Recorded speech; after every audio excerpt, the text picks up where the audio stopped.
Welcome to the Vocation of the Business Leader podcast. I'm Greg Boster. Here we explore how Catholic leaders let Christ and the teachings of the church he founded guide their work, integrating faith and business. Each episode offers inspiring stories to help you live an undivided life. Let's meet our guest, Andrew DeBerry, president of Arimathea. Welcome, Andrew. Hey, how are you? Good. Will you please tell us a little bit about yourself? Sure. I'm Andrew, currently live in San Francisco. I was born at a military base in Dayton, Ohio, and was raised by my dad, who was enlisted as a chaplain's assistant, mostly in the South, Biloxi, Mississippi, Shreveport, Louisiana, and then eventually went back for 3 years of high school in Ohio before going to college at Notre Dame, studying engineering, also minored in Catholic social teaching, Arabic, and public policy, then commissioned into the Air Force. And since then, I went to the Wharton School to focus on master's in MBA and a master's in a language, Arabic. And then from there, worked in a number of large tech companies, focusing on impact for at large scale, be it at Microsoft Education or how to use AI to fight forest fires through a project at Google X. It's been a full journey, seeing how to use these skills to try to bring about the kingdom where possible through these different communities. So tell us about your early faith journey. Sure. I was very blessed by my dad, who had raised us through Catholic schools, and I got to see the Spirit animate these families. And whereas not only was the school environment that we were in just a really special formative place at Our Lady of Fatima in Biloxi, Mississippi, but the communities and friends that I still have to this day have been treasures for our family. Another angle to this is that I do think there's something about the edge of challenge of being put in a situation where you are confronted with your vulnerabilities and your just outright need for the Lord. And unfortunately, the connection between my mom and my dad weren't the greatest. And my mom had moved to Las Vegas when I was just starting kindergarten, and my dad, as an enlisted guy, raised my brother and sister and I. And so while we were in this environment, we had I felt like the raw exposure to what the faith could be is not just, this is the great proper way to be, but just a real exposure to vulnerability and to need. And that really illuminated more depths of the faith and seeing it come alive in people around me. And I think there's something about when you feel a challenge, but then you're in an environment where you can grab onto the things that can help you reach a stronger place. There's something about that. And so early on, I always felt an appreciation for kind of a spirit of servant leadership. There's this bookmark I remember in 8th grade that says, "The greatest among you is the one who serves the rest." So that became an aspiring point. I studied engineering at Notre Dame in order to apply those practical skills to do some kind of good.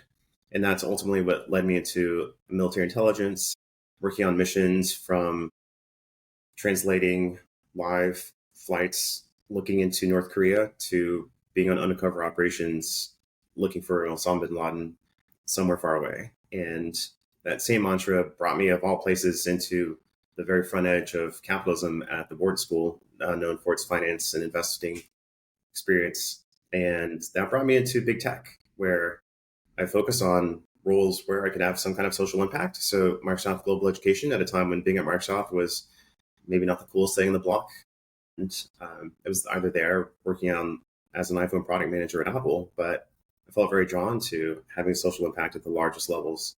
And then from there, my friends continued to be guiding lights for me through the faith, through the Notre Dame community, through the local churches that I would be able to be a part of.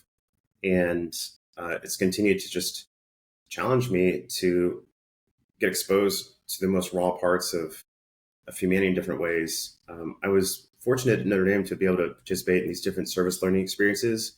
So be it urban plunges and inner city environments throughout different school breaks, or my first job was working as a youth leader at a runaway shelter in my hometown. Eventually was able to teach physics and computer literacy to 150 students at a village in Uganda, and was able to just get exposure to this faith from different angles. And so to this day, there continues to be an ask to surrender to the Lord, learning from friends who have a roommate from college whose daily prayer with his family is, Lord, I have nothing, you are everything. And just that outright smallness in front of the Lord continues to be the invitation. And when you're challenged with, when you have different, say, wounds that a person might experience, it's a very vulnerable, sensitive place. My sister sent me a book about healing the wounded heart, and there's this framework for wounds, lies, vows, and strongholds. And basically, when there's an experience that you might have that can plant some kind of lie inside of you, and then you can foster it with some kind of vow, and that makes a stronghold on you. And so it's been helpful to kind of just really piercingly go to that level and address it on the spot and undo some of the errant thinkings that you may have had to kind of get through that moment and just really bear your soul out to the Lord. In some ways, the good thief did that so well, and that on that cross, he had nothing, and he was just really open and vulnerable to letting the Lord fill the rest. And the Lord picked that up really quickly. And so there's just moments of surrender like that continue to challenge me and invite me just to let go and have a lot of faith in ways that are completely counter-logical. And I'm amazed by just small things every day where the Lord continues to invite me to surrender even further. Yeah. So Biloxi, Mississippi is the heart of the Protestant Bible Belt. And it sounds like that your dad really formed you really well, being in such a challenging situation growing up. Would you agree with that? Or because it sounded like that you had your stuff together when you went to college, where so many people go to college and go crazy. Sure. I mean, my dad, definitely to his credit, was very good at just good, solid discipline across the family, and absolutely with the kind help of a loving community. And so, I mean, he gave us a lot of independence, and I'll give him a lot of credit for that. So there was also the reality that if we weren't able to get by and find a way to get a ride to school or walk ourselves home or get to soccer practice, whatever it was, that unfortunately there's this feeling of like there just wouldn't be any other alternative. Like the reality of the world was right at our fingertips. And so that was helpful. Being in the Catholic environment, I guess honestly, I didn't necessarily feel like challenges from the Protestant environment faith. Actually, when I was my last 3 years in Ohio, I became part of different prayer groups in non-denominational circles, and I felt really grateful for that. I feel like my faith would not be complete if it weren't for some of the practices and the love and the community that I've experienced in non-denominational circles through high school friends and groups they would introduce me to. And so I think there's still so much to learn there, given whatever the 90+% overlapping of shared faith that we have. I think for us, maybe the bigger challenge was just keeping with it, keeping the discipline, not giving up. There can be something where when you have some kind of hurt that you become very insular about it. It becomes like your sole focus and you kind of block out the rest of the world. And so there was something about just trying to push through it day by day and be grateful and to recognize just the daily miracles that you still have around yourself. And so with a lot of encouragement from that community, from my brother and sister, I mean, we bumble our ways along, but through confession and through the Eucharist, the church is always there. So that is also a guiding light as well. Mm-hmm. When you went to Notre Dame, did you know that you wanted to go into the Air Force, or how did that come about?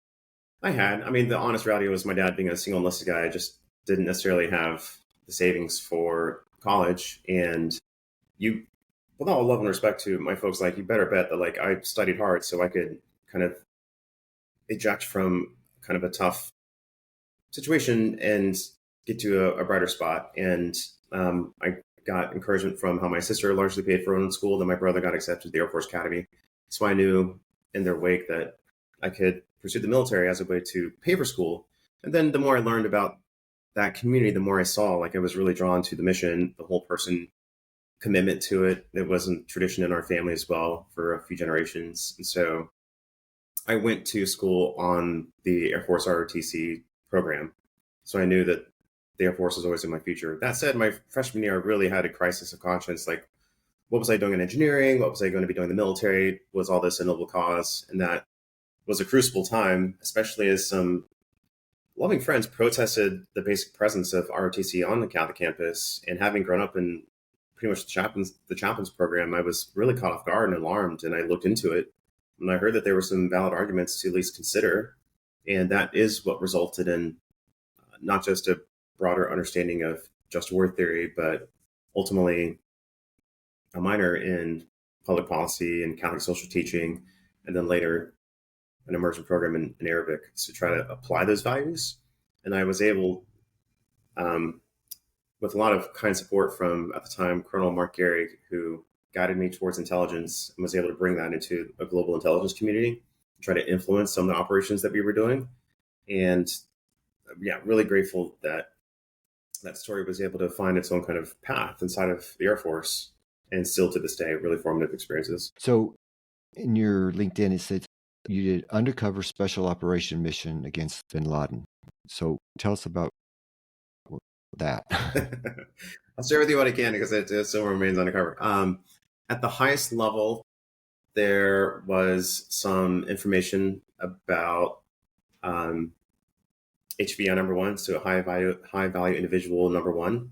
And let's just say I was a part of a team that was looking at some special individuals, and there were ways to look for them using different assets that I was directing. And yeah, there was, let's just say, some information that came in, and there was pretty much an overnight push to rally resources. There was still pretty much zero mention of this in the press to this day.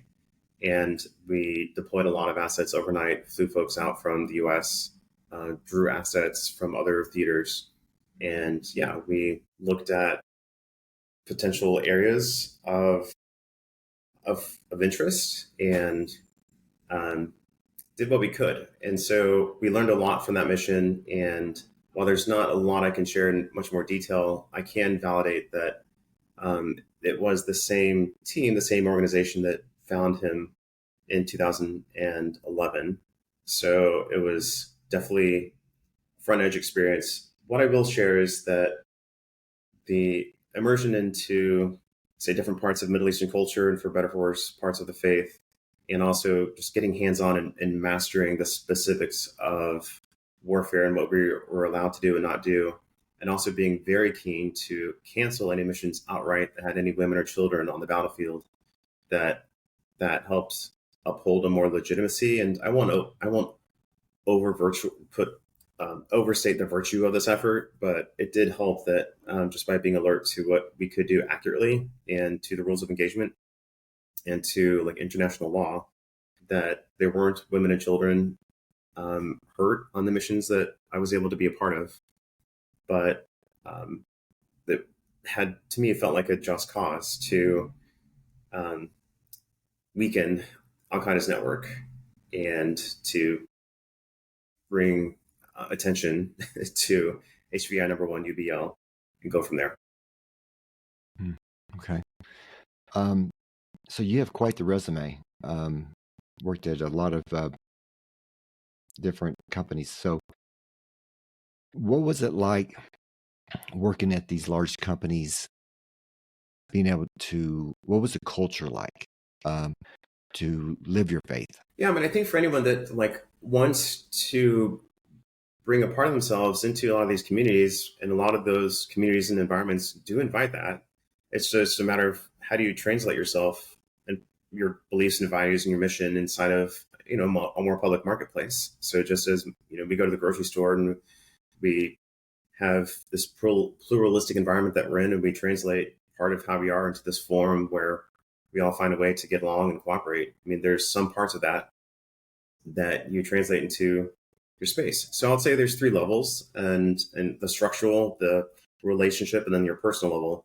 Structurally, I intentionally picked roles that I thought could be aligned with my faith. So not only some of the options that I described earlier, but let's say when I was working with Amazon Web Services, I was a part of the healthcare team. looking at how they can apply AI to do cancer diagnoses more effectively. Or when I was doing in the reserves, I put myself on an assignment where I was working on responsible AI principles that eventually got adopted by the whole DoD. So those are ways to just mastering the arts of the trade and knowing where the edge was and focusing on how I could move the movable into some effort that can have some kind of social good. So there's that. I won't overstate the virtue of that either. I mean, at the same time, a part of that is understanding the realities of what incentivizes this American capitalistic system. And for a company, their primary directive is within regulations and basic principles is shareholder value. So, how do you articulate goals in a way that create a win-win for these organizations? So Microsoft Education, if you're able to provide free tools to heal the digital divide through a White House initiative, Connect Ed, to students across the country, that also fosters awareness of the Microsoft ecosystem, and students become more familiar with Microsoft Word. And when they go to companies, that certainly is a benefit for Microsoft, is that there's this familiarity because of what had been provided to these students in school. So just finding ways to articulate like the win-win value there was important. There's nothing to be alert to as making sure that this incentive system that we have in America is not extractive either. And I think that's something we still need to be alert to. I will flag as one thing I still personally a little concerned about is executive compensation and how that can be extractive from the dignity of workers and from different classes. We talk about in our country a lot of things that take away from middle America or lower income classes, but that compensation piece, I still feel like needs some more discussion. So not to say we're disincentivizing doing well and success and earn your way, but is there a limit that we should at least ponder and like even industry-based guidelines and common practices? So there's something there. So at the structural level, picking roles that have social impact. Number two, just the relationships that you keep. People that have their faith themselves, they have that inner light. Would find people of faith and be a part of different affinity groups. Even underneath the DE&I mantra around the pre-COVID timeframe, whatever it was, like finding those people of faith, and that can be helpful. And then lastly is just your own personal values. So praying for people, praying for the stakeholders you meet, and you would find these unexpected kind of inroads. One thing that the CEO of T-Mobile has said is like, when people in my company are done with clients, I want that client to feel like, whoa, what was that? Like that employee from T-Mobile loved me in a way that was surprising for me. And like, wow, what a good kind of common resonance. Like I want anyone that I come across to have to feel better than that I leave them better than I found them. And so there are ways to translate that faith there as well. So I want to be sure that in our faith lives, we don't overlook these very real opportunities to like get immersed inside of these secular power structures, be it in business or in policy or our own local communities, to be involved and finds ways to translate, move the movable because we're part of the core infrastructure. Before we started, you were talking about how to influence the secular culture. Could you go into what you were talking about there? Sure. I mean, I think a couple levels here is in our country, we are in a really special time in history, and also in our church, also in business, and also in technology, especially with the rise of AI, reevaluating our social contracts and how just these different parts fit together. So I think being able to influence the culture does mean being involved. I mean, as Christ would go out from these safe havens where he had grown up in wisdom as a youth, and then he displaced himself and went out to challenging areas and stretched from his anchor to confront tough realities of his day. And while I really appreciate faith communities that help anchor me, and the church as a whole is really anchored by even these closer communities that anchor us in prayer, there's other parts of the body that are called to confront that. And, the same repentance that our faith highlights in the humility before God and lifting others up, we can approach the real environments around us in some similar ways of finding where God already exists there and then lifting that up even higher. And when there's moments to strike down and avoid doing evil as well. So I think it's really key to listen to where we can have an impact. So there's the USCCB has the socially responsible investment guidelines with two major lenses. One is avoid doing evil. It's kind of like keep away from that, don't touch that. But also, secondly, actively work for change. And so there's that second piece where we are called. It was Christ's mission and calling to have us go forth. And I do think a part of that is a very practical, like listen to what's happening, learn the arts of the trade. I mean, in Opus Dei and St. Jose Maria Escriva would say similar, like be a part of whatever class you're in, be a part of your community. Mother Teresa would say, love starts in home. Go find your own Calcutta, like it's right in your backyard. It's in your own heart. So I think, just being alert to that. I had a friend last night who he works for the local news, and he is just more aware of what the different issues are for our city and our state. And so at some point today, I will try to learn more about how I can be more locally involved so that my circle of interest, pretty big thing, focuses more on what the circle of influence can be. And then I'm not exploring and learning all these topics that I don't really have an impact on, but how can I have more impact more locally? So I think there's a lot to say for that. Last thing I'll share is just having prayer life anchor that and having relationships that anchor that as well. So there's these this personal relationship and structural levels of faith that can all be a part of how you embrace the secular world. What do you see as the biggest challenge that AI is going to present to us, and then the greatest benefit?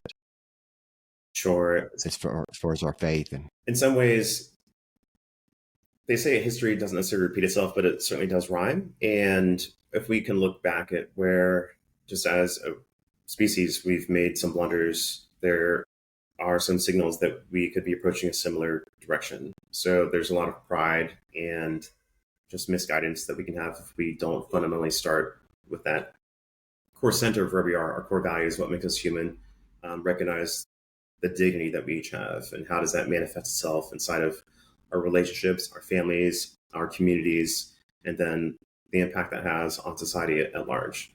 So there's concern that AI unlocks this kind of self-made hubris that humans can do now so much more than we've been able to do in the past. And is that not a good thing?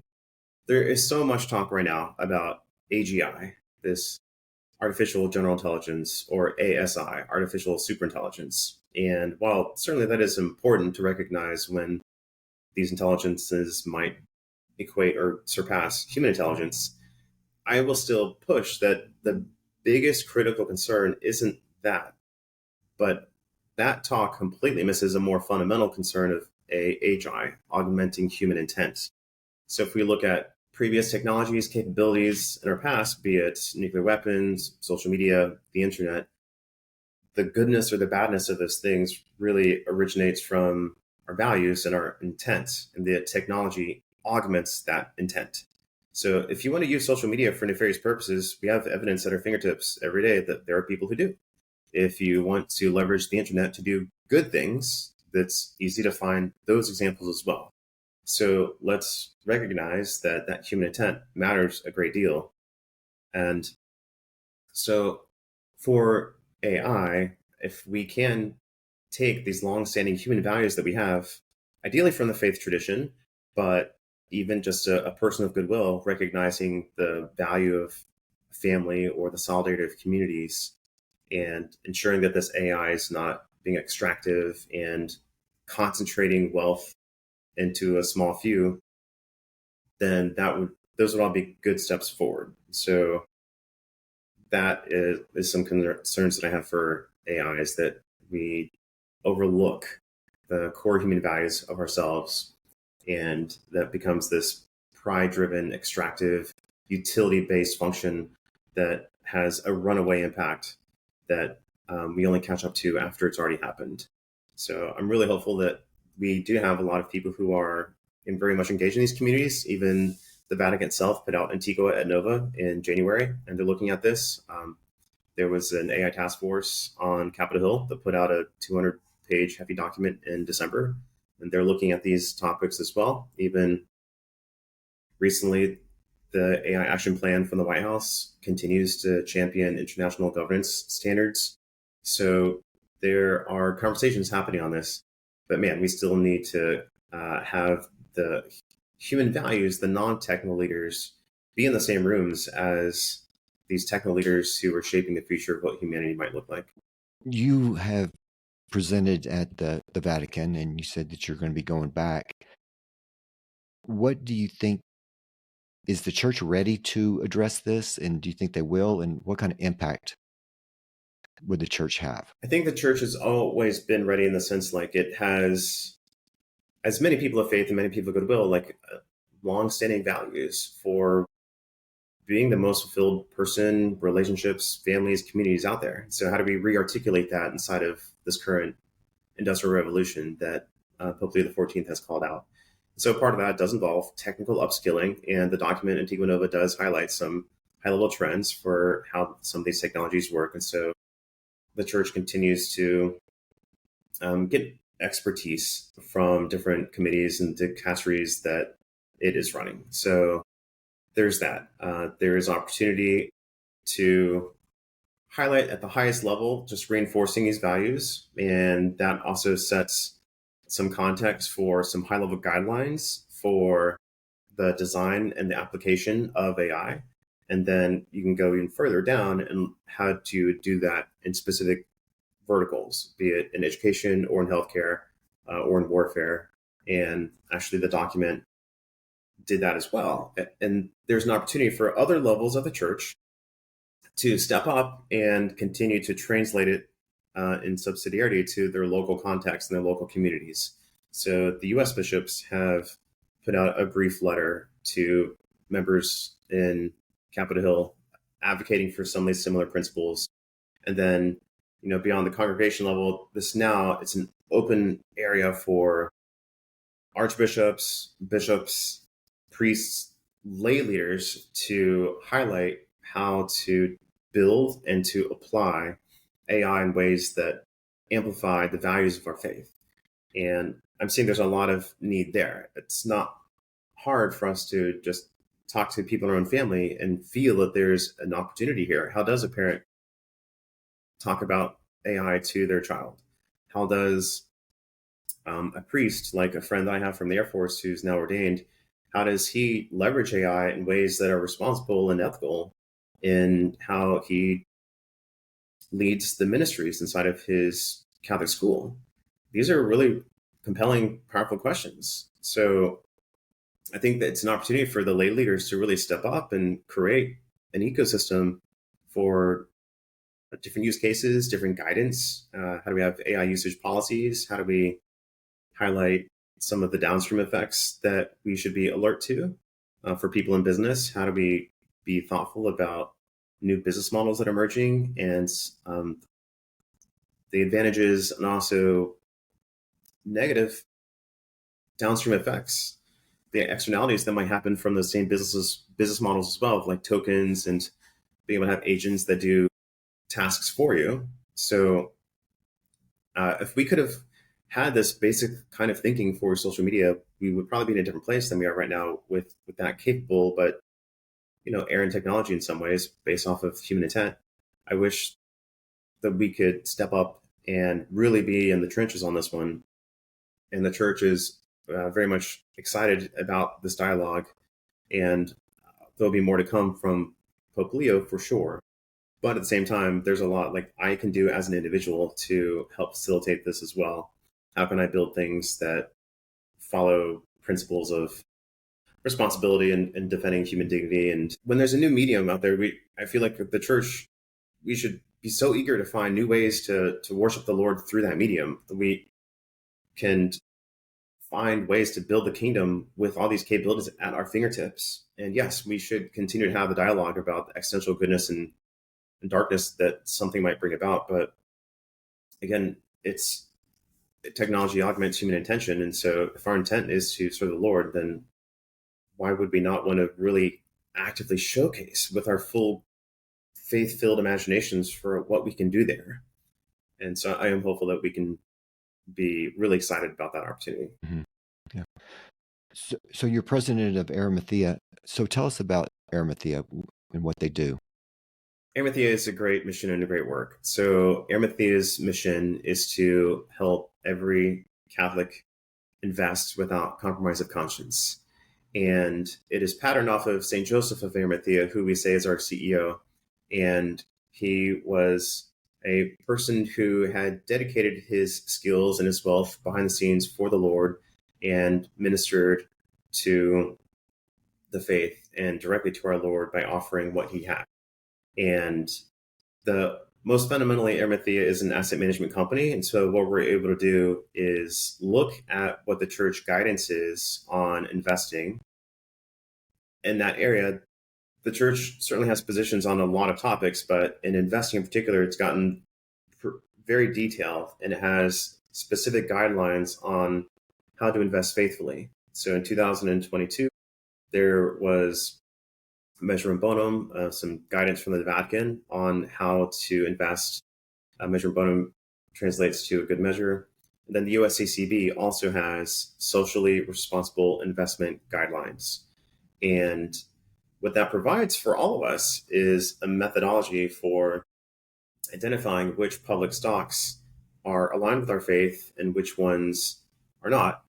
And this lens, again, there is an invitation to avoid doing evil. Some stocks may invest in things that are completely counter to our faith. For example, investing in drugs that cause abortions or that are destructive for the family and could harm the environment in ways that are just not acceptable. A second lens is actively work for change. So maybe there are donations to groups that maybe could potentially support themes of the faith, or maybe there's some more discussions to have. And by engaging these companies directly, we can influence their behaviors. We can have direct ownership by owning part of their stocks. And that is what these documents guide us to do, is to actively engage these entities. And so with Arimathea Investing, we are able to provide, using the guidelines, screening of public stocks.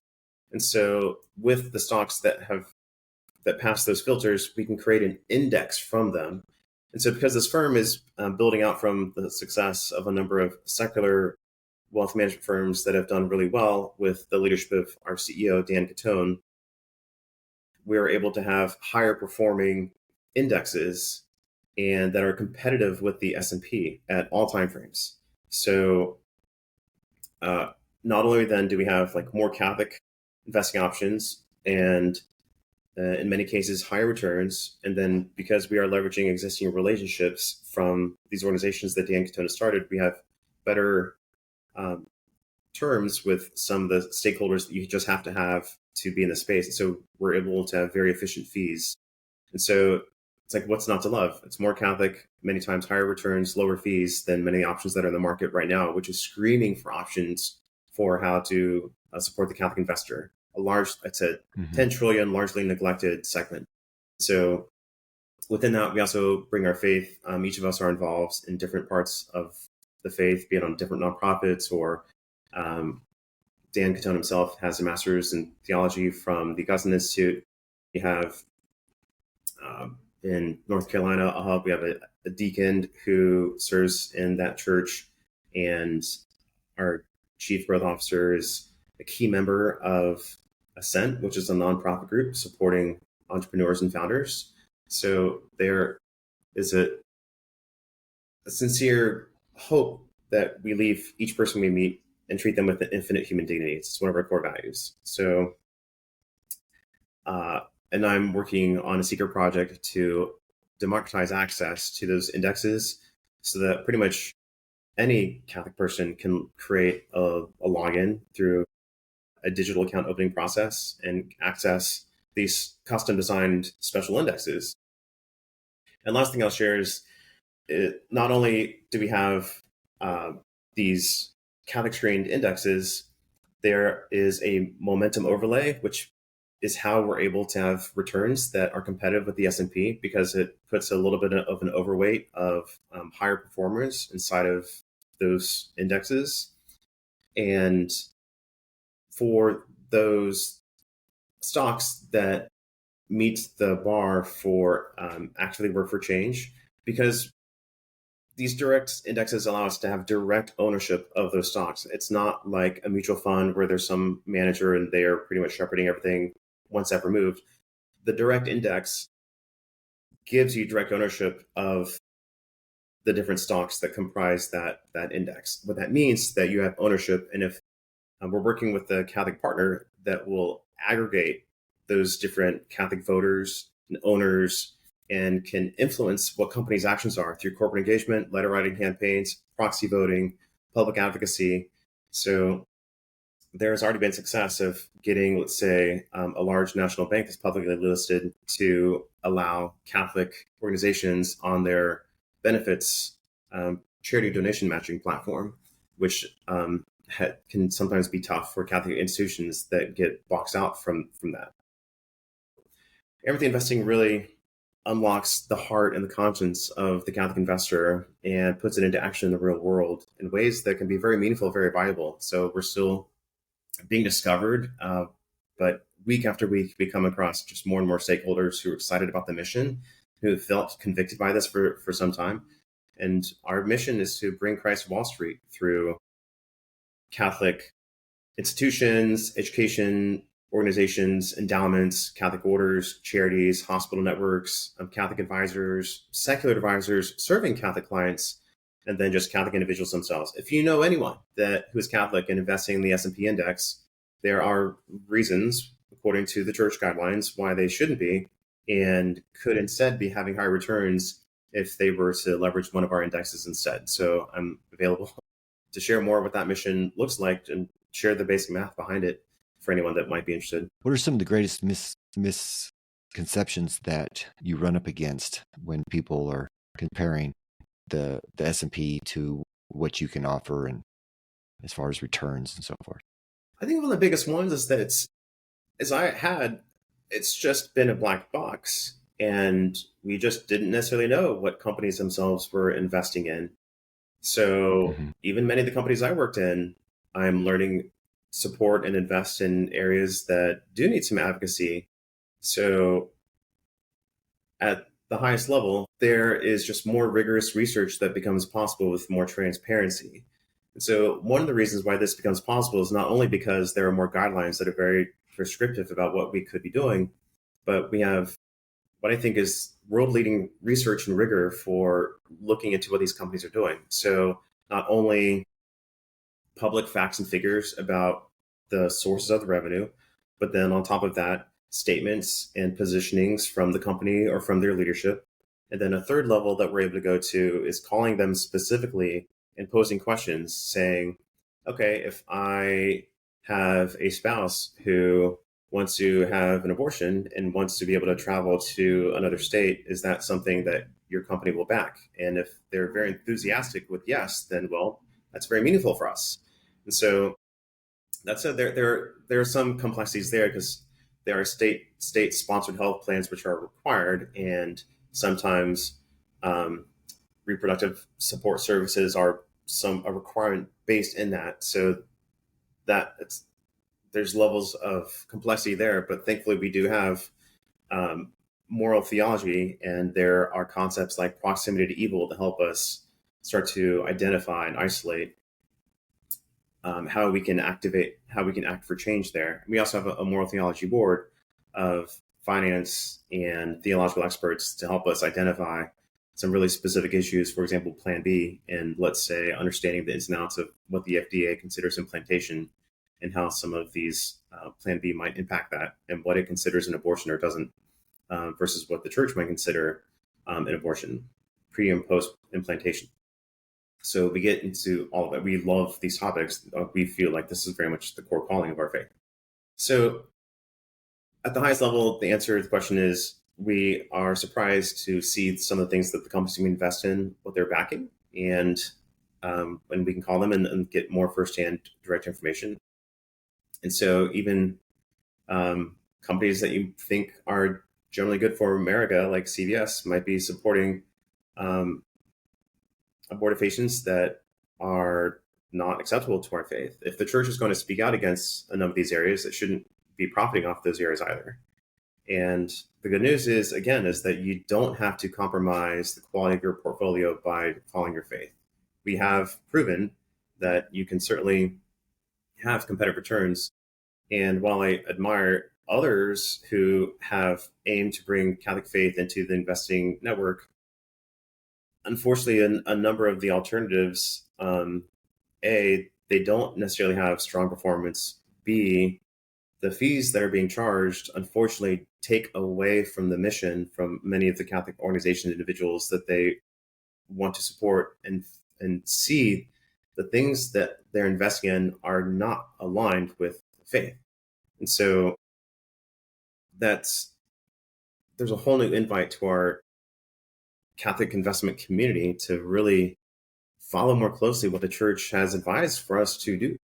And again, with the extra transparency, the research we're able to do, we're excited to help pray for our clients and make that more of a reality. So, where, in your opinion, is the best place for a business to start adopting AI? That's a great question. So I will again look at the personal, the relational, and the structural levels of that, as I do in faith life. So one is whether it's a faith-based organization or not, is just being centered on your human values.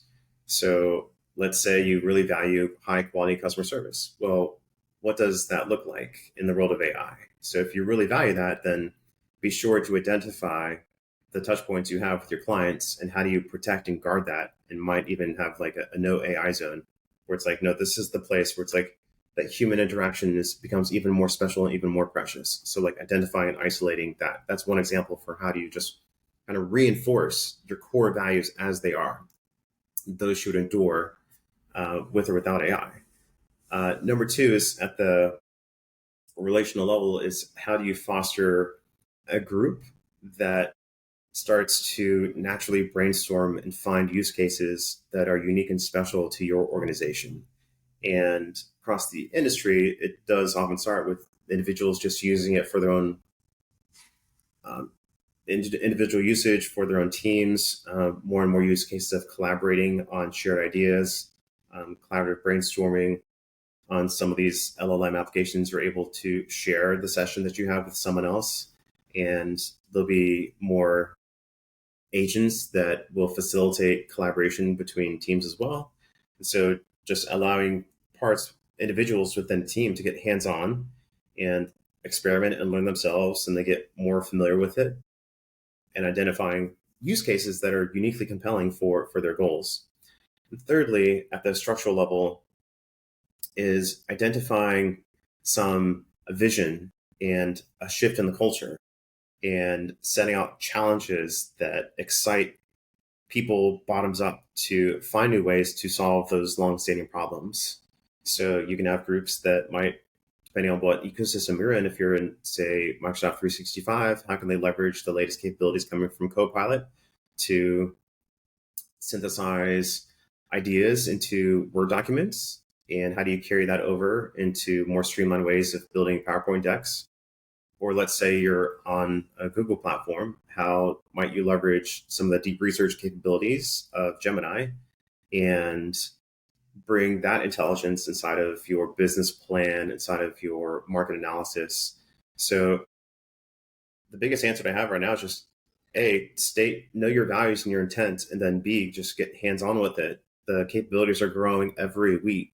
Let's say if you're using ChatGPT, you click on the little drop down beneath where you type in the prompt, there's just a growing number of options, be it create an image or a deep research report. And again, most recently, an agent builder that will start to do tasks on your behalf with your consent.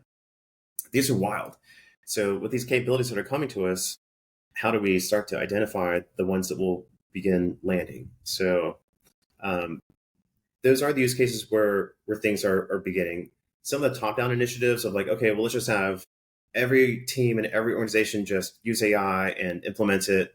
That has the real world. It's not landed as well. There are challenges still with hallucinations, basically when the AI statistic probability guessing gives you a response that is not technically accurate. So that's still an issue that RAG-based apps are trying to still minimize, or different architectures. So that's a concern. Still, the security of data remains a concern. But still, instead, what is having more traction is bottoms up. It's just the individual being more productive, being more creative, in working with these applications. So that is where we would steer folks. There's research out from the Wharton School and other peer institutions that highlight the value of having like a cybernetic teammate. So having an AI agent in the dialogues with you that helps co-create deliverables for you. They found out that the teams that really lean into it produced results and deliverables that were in the top 10% versus those that did not. And so it can really augment the capabilities of the individual. So yeah, it's a really exciting time to apply this in any way that we can. Mm-hmm. So where can people go to find out more about you and Arimathea and any other ventures? Sure, yeah. You're most welcome to reach out to me on LinkedIn. It's a good way to contact me. And if you send, say, like a connection request, just highlight some kind of note there. Secondly, you can go to arimatheainvesting.com, and there are easily selectable buttons there where you can contact our team, and we can share more about what we have to offer for you. And I am excited that soon, this secret project I'm on for how to enable this for all investors with the technology platform will be coming out in the near future. So if you want to be an early tester of that as part of our secret society, you can do that as well. Awesome. Is there anything that I didn't ask you that you'd like to talk about? At the highest level, I'm just really excited about what is possible for each of us at our individual level to serve the church at this special time in our country, in our church, in business, and in our technologies for what is happening. So we have at our fingertips really something that can change how we can serve the Lord in a very good and powerful way. And we can leverage this to amplify human goodness and amplify human connection and community in an interactive way. So a person can become the world leader in that space literally overnight by publishing a white paper, sharing, doing a little workshop, teaching someone else what's possible. It's mind-boggling to me what is possible with some of these capabilities. And also just for each of us, my sins being strong and always a detractor for the goodness that I can do is keeping centered on prayer, humility, lifting up the sacraments, how that remains a key part of the journey. The church and the Blessed Sacrament will always be there into our most wildest dreams future. And so holding the honor for our Lord and our future aspirations is an invitation to us as well. So really appreciate the time, Greg, and happy to connect with anyone who reaches out, say through LinkedIn, with a little connection request and see what's possible. Thank you for your time. Excellent. Thanks, Greg. You bet. Thank you for joining us today's episode of the Vocation of the Business Leader podcast. We hope you found inspiration as we explore the powerful union of faith and business. If you enjoyed this episode, please subscribe, share it, and leave a review. Until next time, may God guide your work and help you witness His love in all you do. God bless.